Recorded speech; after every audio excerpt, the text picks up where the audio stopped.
दोस्तों नमस्कार। आप देख रहे हैं पंचायत टुडे न्यूज। मैं हूं अशोक भगत। आज हमारे खास बातचीत कार्यक्रम में रायगढ़ जिले के सामाजिक कार्यकर्ता हैं, उनसे हम बात करना चाहेंगे। भाई साहब थोड़ा सा परिचय बता देंगे अपने से। मेरा नाम राजेश त्रिपाठी है और मैं विगत 30 सालों से खाद्य सुरक्षा, पर्यावरण के मुद्दों पर और मानव अधिकारों को लेकर रायगढ़ जिले के तन्नार ब्लॉक है, धर्मजयगढ़ है, ख़ासतौर से आदिवासी बाहुल्य क्षेत्रों में वहाँ के लोगों के साथ मिलकर मैं काम करता हूँ। राजेश जी, थोड़ा सा पर्यावरण के संबंध में हमारे दर्शकों को बताएंगे कि पर्यावरण को लेकर के क्या कुछ आज के परिवेश में यहाँ रायगढ़ जिले में फिलहाल जो पर्यावरण प्रदूषण पर क्या कुछ चल रहा है, इस पर थोड़ा सा। अगर रायगढ़ जिले के अंदर देखें कि जिस तरीके से रायगढ़ जिले में 1994 में औद्योगिकरण का दौर चालू हुआ और उस दौरान लोगों के अंदर ये भावनाएं थी कि अगर यहाँ उद्योग आएंगे, अगर यहाँ खनन कंपनियाँ आएंगी तो लोगों को रोज़गार का अवसर एक मिलेगा और दूसरा लोगों को लग रहा था कि बुनियादी सुविधाएं, सड़क है, बिजली है, पानी है और लोगों को शिक्षा है, स्वास्थ्य जैसे बुनियादी सुविधाएं मिलेंगी। परंतु लगभग इन 20 सालों के बाद अगर हम देखें कि अब यहाँ के लोग ये समझते हैं कि लोग ठगे से महसूस कर रहे हैं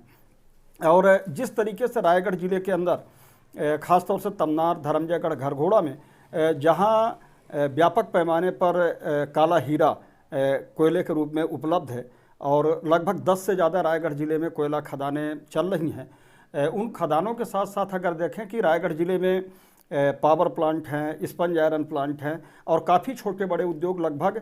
400 के आसपास उद्योग स्थापित हुए हैं। दूसरी तरफ अगर पर्यावरण की बात देखें तो देश में जो सबसे सर्वाधिक प्रदूषित क्षेत्र हैं उनमें से छत्तीसगढ़ का रायगढ़ जिला है और कोरबा जिला है। वहीं अगर सबसे ज़्यादा छत्तीसगढ़ की 4 जो नदियाँ प्रदूषित हैं तो जो जीवनदायिनी रायगढ़ जिले की केलो नदी है वो भी उन 4 नदियों में सबसे प्रदूषित नदियों में से एक है। रायगढ़ जिले में अगर देखें कि PM10 और PM 2.5 की मात्रा है वो सामान्य से लगभग 19 से 20 गुना ज़्यादा है और जिसकी वजह से लोगों के जनजीवन पर व्यापक पैमाने पर असर पड़ रहा है। अगर इस क्षेत्र में अगर देखें तो टीबी है, दमा है, इस्नोफीलिया है, कैंसर है, सिलिकोसिस जैसे गंभीर बीमारियां रायगढ़ के ज़िले में देखने को मिलती हैं। दूसरी तरह अगर जल प्रदूषण की बात करें तो जिस तरीके से आदिवासी बाहुल्य क्षेत्र होने के नाते रायगढ़ जिले के लोग जो निस्तारीय तालाब होते हैं उन तालाबों को निस्तार के रूप में उपयोग करते हैं, ख़ासतौर से नहाने के उसमें करते हैं। तो ये भी देखा गया कि यहाँ के लोगों में एक तो चर्म रोग की काफ़ी ज़्यादा बीमारियाँ हैं और कुछ स्वास्थ्य विशेषज्ञों से बात करने से ये भी बात पता चली कि रायगढ़ ज़िले में अभी काफ़ी ज़्यादा जो स्किन कैंसर जैसे गंभीर जो बीमारियां हैं वो भी बीमारियां काफ़ी फैल रही हैं। सबसे बड़ी बात चिंता की अगर बात देखें कि रायगढ़ ज़िले में प्रदूषण की वजह से जो हमारे यहाँ टीबी की जो बीमारियां होती थी, दमा की जो बीमारियां होती थी, तो ये माना जाता था कि ये 40-50 साल से उम्र के जो ज़्यादा लोग हैं उनमें टीबी और दमा की बीमारियां ज़्यादा होती हैं। परंतु कुछ जैसे स्वास्थ्य विशेषज्ञ जो हैं उन लोगों से मेरी बात हुई तो उनका ये कहना है कि अब रायगढ़ ज़िले में लगभग 2 साल से ऊपर के जो बच्चे हैं, 10-11 साल के बच्चे हैं, ऐसे काफ़ी बच्चों के अंदर भी ये देखा गया है कि उनके अंदर टीबी है, दमा जैसे जो गंभीर बीमारियां हैं ये बच्चों में भी पाई जाने लगी हैं। दूसरी बात अगर देखें कि यहाँ जो पर्यावरणीय अध्ययन हुए उनमें से सबसे ज़्यादा बुरा हाल अगर देखें कि पर्यावरण जो मंत्रालय की जिन कंपनियों को स्वीकृति मिलती है वो स्वीकृति एक कंडीशन के आधार पर मिलती है कि इन नियमों का पालन करोगे तो ये स्वीकृति मान्य होगी और अगर इन नियमों का पालन नहीं करेंगे तो निश्चित तौर पर वो स्वीकृति को ख़त्म कर दी जाएगी। परंतु रायगढ़ ज़िले में ख़ास तौर से ये देखा गया कि उद्योग जो हैं वो पर्यावरण नियमों का पालन नहीं करते। जैसे उदाहरण के तौर पर देखें कि सभी उद्योगों को अपनी कुल औद्योगिक ज़मीन के अंदर 33% क्षेत्र में वनीकरण करना है, पानी का छिड़काव करना है, वहाँ जो काम करने वाले लोग हैं उनके स्वास्थ्य सुविधाओं को ध्यान में रखना है। तो आए दिन अगर देखें कि रायगढ़ ज़िले में काफ़ी दुर्घटनाएं होती हैं। दूसरी तरफ जो पावर प्लांट हैं जो इससे फ्लाई ऐश निकलता है, तो लगभग रायगढ़ ज़िले में 10 से 15 ऐसे पावर प्लांट और power plant plus sponge iron plant या लौह प्लांट हैं जिनसे काफ़ी मात्रा में राख तो निकलती है, परंतु कुछ गिने चुने ही ऐसे पावर प्लांट हैं जिनके पास एसडाइक है, जहां वो विधिवत क्या है थोड़ा सा एसडाइक एक पावर प्लांट के आसपास क्षेत्र में एक तालाब नुमा बनाया जाता है और उसमें जो पावर प्लांट से जो राख निकलती है उस राख को वहाँ जमा किया जाता है और उसमें पानी का छिड़काव किया जाता है जिससे वो उड़े ना। जब वो तालाब भर जाता है तो उस तालाब के ऊपर 1 मीटर का जो मापदंड है कि उसमें मिट्टी का लेयर बिछाया जाता है जिससे वो गर्मियों के दिनों में एक तो उड़े ना, दूसरा बरसात के दिनों में बह के वो जो जल स्रोत हैं उसमें कहीं मिले ना, क्योंकि इसका प्रभाव सीधा सीधा लोगों के असर पर पड़ता है। त्रिपाठी जी थोड़ा सा हमारे दर्शकों को बता तो दीजिए कि ये जो एसडाइक बनाते हैं शासकीय जमीनों में बनाना है, शासकीय भूमि बनाना है या फिर कंपनी अपने निजी भूमि खरीद करके उसमें जो है एसडाइक बनाती है? जो एसडाइक बनाने का प्रावधान है वो सरकार और जो कंपनी होती हैं इन कंपनियों का प्रावधान ये है कि वो ज़मीन का जैसे भू अर्जन करे और अपनी स्वतः की ज़मीन पर जो उनको उपलब्ध कराई गई है उसमें एसडाइक बनाया जाए और उसका जो राख है उसका विधिवत निस्तारण किया जाए, क्योंकि आसपास के जो ग्रामीण क्षेत्र होते हैं या शहरी क्षेत्र होते हैं राख में जो 32 प्रकार के हैवी वेट मटेरियल पाए जाते हैं जो जीवन के साथ काफ़ी चैलेंजिंग है कि वो कहीं ना कहीं लोगों के स्वास्थ्य को काफ़ी प्रभावित करते हैं। इन क्षेत्रों में अगर रायगढ़ जिले के खास तौर से तमनार क्षेत्र में जो औद्योगिकरण हुआ है यहाँ ये देखा गया है कि जो स्तनधारी जीव हैं उनके गर्भाशय में गांठ बनने की वजह से उनकी जो प्रजनन क्षमता है वो ख़त्म हो गई और ख़ास तौर से जैसे गाय है, बकरी है, जो भेड़ है, तो इनमें जो प्रजनन होना चाहिए वो प्रजनन अब हमारे पालतू जानवरों में नहीं पाया जाता। ऐसे में तो ये भयंकर एक बीमारी हो सकती है इस राख से, फ्लाई ऐश से। तो ऐसे में इससे निपटने के लिए स्थानीय जो प्रशासन है, जिला प्रशासन या राज्य शासन क्या कुछ गाइडलाइन है, क्या कुछ पालन किया जाए? निश्चित तौर पर जो पर्यावरण को स्वीकृति मिलती है उसमें सबसे पहला कि पर्यावरण जब उद्योग स्थापित होगा उसके साथ साथ ही उनको एसडाइक बनाना अनिवार्य है और उसके फ्लाई ऐश को बिल्कुल निस्तारित तरीके से निस्तारण किया जाना चाहिए और फिर जब वो एसडाइक भर जाए तो उसके ऊपर मिट्टी डाला जाना चाहिए। परंतु रायगढ़ जिले में अगर देखें कि जो 10-12 पावर प्लांट और sponge iron plus power plant हैं इनमें लगभग आज की डेट में 32 लाख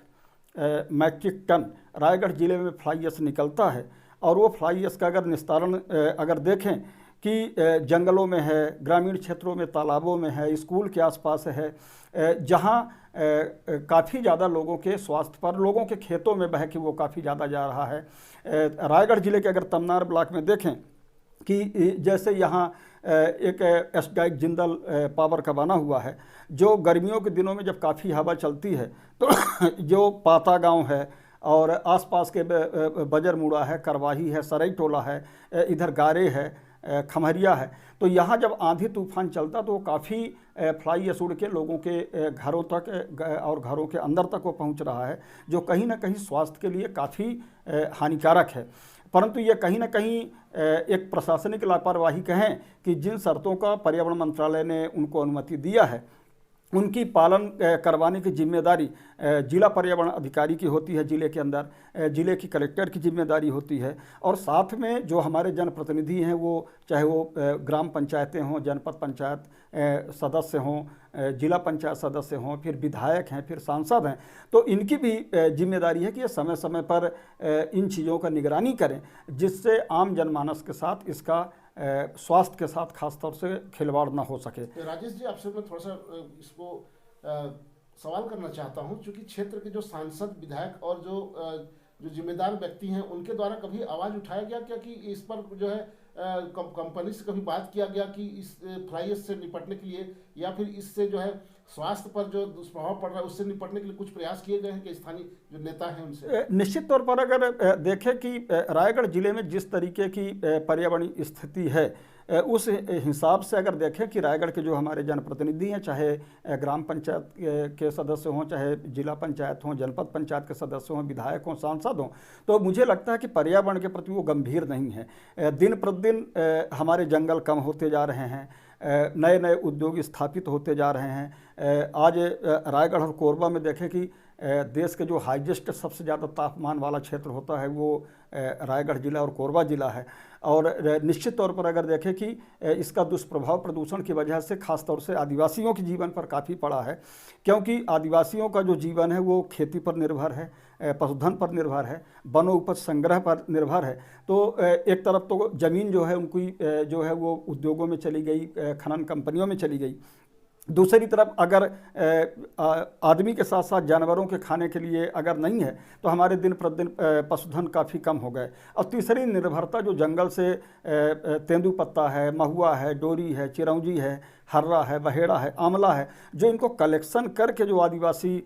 अपने साल भर के कपड़े का, अपने बच्चों के शादी का, अपने परिवार के लोगों के शिक्षा और स्वास्थ्य जैसे बुनियादी ज़रूरतों को पूरा करता था। तो निश्चित तौर पर रायगढ़ ज़िले में अगर देखें तो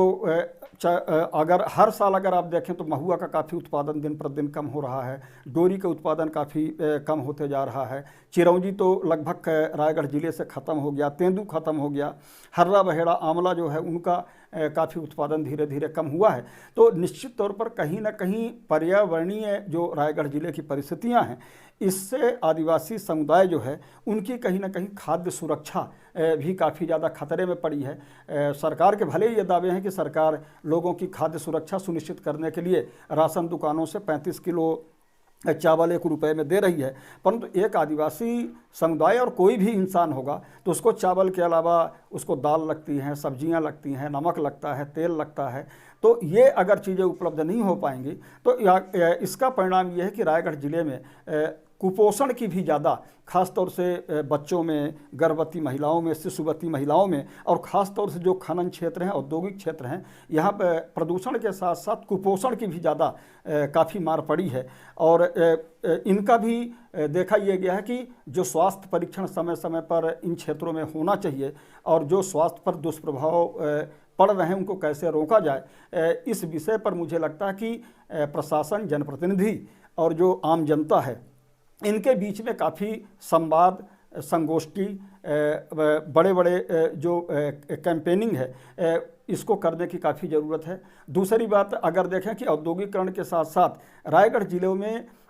जो पहले आज के 20 साल पहले सड़कें थी, आज भी वही सड़कें हैं। सड़क की गुणवत्ता काफ़ी ख़राब हो चुकी है। और आए दिन अगर देखें कि अभी मैं कल ही एक नई दुनिया समाचार पत्र का समाचार पढ़ रहा था कि रायगढ़ ज़िले में 95 दिनों के अंदर 108 लोग दुर्घटनाओं में कहीं ना कहीं मारे गए हैं। तो ये एक मुझे लगता है कि छत्तीसगढ़ के अंदर साल में इतने तो नक्सली हमले में भी लोग नहीं मारे जाते जितने रायगढ़ ज़िले में दुर्घटनाओं में लोग मारे जाते हैं। जितने लोग रायगढ़ ज़िले में विकलांग होते हैं। तो कहीं ना कहीं जो यातायात व्यवस्था है, जो प्रशासन की जिम्मेदारी है, और देखा ये जाता है कि जहाँ जो कोयले की ट्रक चलती हैं, उनके जो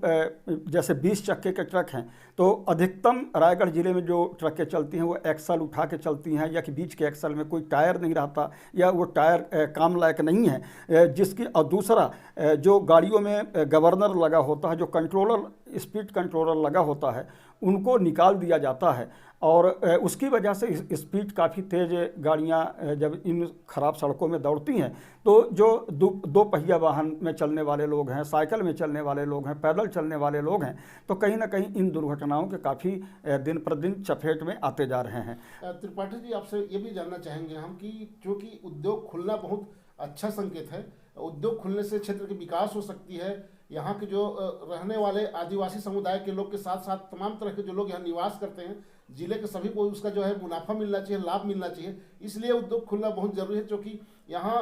अपार संभावनाएं दिखने को मिलता है, अपार संभावनाएं हैं। यहाँ लाखों करोड़ों टन यहाँ से कोयला का दोहन किया जा सकता है, प्रतिदिन यहाँ करोड़ों रुपए की यहाँ से राजस्व की प्राप्ति हो सकती है। क्योंकि क्षेत्र के जो लोग हैं उनको क्या कुछ रोजगार मिल पा रहा है, क्या उनको उनके स्वास्थ्य और उनके जो तमाम आवश्यकताएं हैं या मूलभूत आवश्यकताएं हैं, उस पर स्थानीय जो उद्योग और उद्योग प्रबंधन के अलावा शासन प्रशासन की ओर से क्या कुछ सामंजस्य स्थापित किए जा सकते हैं? निश्चित तौर पर जिस तरीके से रायगढ़ जिले में औद्योगिकरण और खनन क्षेत्र हुआ है, उस हिसाब से स्थानीय लोगों को स्थानीय उद्योगों में, खनन कंपनियों में, खासतौर से कोयला खदानों में नौकरी नहीं मिली है। दूसरी बात अगर देखा जाए कि रायगढ़ जिले में, अगर रायगढ़ जिले के रोजगार कार्यालय के पंजीयन की अगर स्थिति देखा जाए तो लगभग आज की डेट में 1,60,000 युवा बेरोजगार जो हैं वो रजिस्टर्ड हैं। और मेरी अभी 2-3 दिन पहले रायगढ़ जिले के रोजगार अधिकारी से बात हो रही थी कि रायगढ़ जिले के स्थानीय उद्योगों में कितने लोगों को रोजगार के अवसर मिले हैं, तो वो केवल 0.4% लोग ऐसे हैं जिनको स्थानीय उद्योगों में रोजगार दिया गया है। तो देखा ये गया कि खासतौर से कोयला खनन जो क्षेत्र है वो आदिवासी बाहुल्य क्षेत्रों में हमारे प्राकृतिक संसाधन होते हैं, और वहाँ के जो स्थानीय लोग हैं उनको जो अपने ज़मीन के बदले, अपने जंगल के बदले जो उनको मिलना चाहिए कि उनको एक अच्छी शिक्षा हो, अच्छा स्वास्थ्य हो, अच्छा सड़क हो, बिजली हो, पानी हो, और ख़ास तौर से युवाओं के लिए रोज़गार हो, तो वो रोज़गार लोगों को उपलब्ध नहीं हो पा रहा है। निश्चित ही पर्यावरण जन सुनवाई की जाती है उद्योगों की विस्तार के लिए। अब पर्यावरणीय जन सुनवाई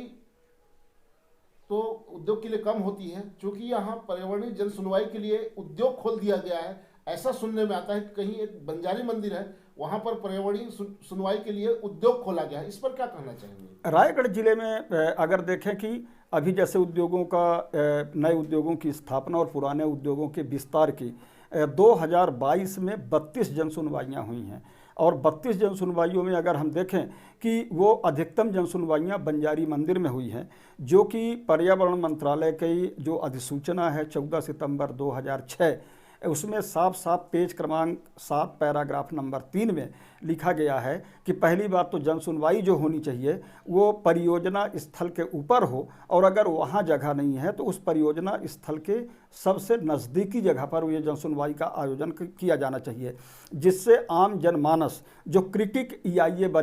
बना के आम जनता के बीच में रखी गई है, उसमें जो त्रुटियाँ हैं, जो कमियाँ हैं, जो गलतियाँ हैं, उनको आम जनमानस अपनी बात को रख के जन सुनवाइयों के माध्यम से जोड़ सके। पर देखा यह गया है कि परियोजना कहीं और है, और उससे अगर बाई रोड देखें तो 10 किलोमीटर 15 किलोमीटर दूर जन सुनवाइयाँ होती हैं, और उस प्रभावित क्षेत्र के जो मूल लोग हैं वो पहली बात तो वहाँ तक आ नहीं पाते कि जहाँ अपनी बात को कह सकें, और दूसरी बात अगर वो अपनी बात को कहते भी हैं और जो उसका तरीका है कि उसमें जो डॉक्यूमेंट्री फिल्म बनती है, लोग अपना लिखित शिकायत देते हैं, दूसरा मौखिक शिकायत देते हैं, उन मुद्दों पर पर्यावरण मंत्रालय की जिम्मेदारी है कि उसका अध्ययन करे, और अध्ययन करने के बाद, और ख़ास तौर से रायगढ़ ज़िले में तो NGT के आदेश हैं कि जब तक किसी भी प्रकार के रायगढ़ ज़िले में प्रदूषण का अध्ययन नहीं हो जाता तब तक नए उद्योगों का विस्तार और पुराने उद्योगों की स्थापना की अनुमति नहीं दी जा सकती। परंतु इस आदेश के बावजूद भी ये देखा गया है कि रायगढ़ ज़िले में व्यापक पैमाने पर उद्योगों के विस्तार का और नए उद्योगों की स्थापना की अनुमति के लिए काफ़ी ज़्यादा जन सुनवाइयाँ करवाई गई हैं, और काफ़ी जन सुनवाइयों को आम जनता के विरोध के बाद भी पर्यावरण स्वीकृति पर्यावरण मंत्रालय ने दिया है। ये कहीं ना कहीं आम जनमानस के साथ अन्याय है। राजेश जी, हमारे दर्शकों को आप ये भी थोड़ा सा बताते चलिएगा कि ये जो जितने भी आप बताए कि ये डस्ट से और यहाँ के जो वायु प्रदूषण से तमाम तरह के जो दुर्घटनाएं हो रही हैं, या फिर इस प्रदूषण से कैसे बचा जाए, कैसे निपटा जाए, इसके लिए क्या कुछ